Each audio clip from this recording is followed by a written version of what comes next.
I strongly believe that California's public higher education system remains the best in the world.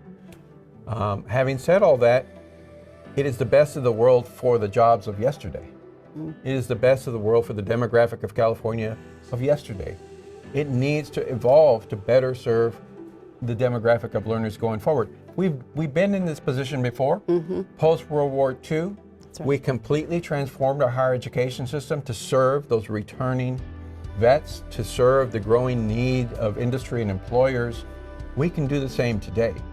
And so whether it's AI pushing us in that direction, whether it's this talent divide pushing us in this direction, or whether it's the rhetoric of today's politics pushing us in this direction, we've got to evolve higher education. That also makes me think about, college futures, where we've been in the last 2 years asking ourselves these questions about where to go. And I think one of the exciting things about the role that we're willing to play is to not have the answer, but actually create a space that asks questions and asks really difficult questions, because we think about this new strategic framework.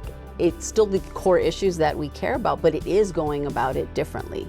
I think College Futures plays a really unique role in the season that we're in California. And in part, it's a little painful, but in part, we're showing up to say, we got to look in the mirror and be honest and truthful about what's working and what's not. So now more than ever, our focus on what's working, let's scale it.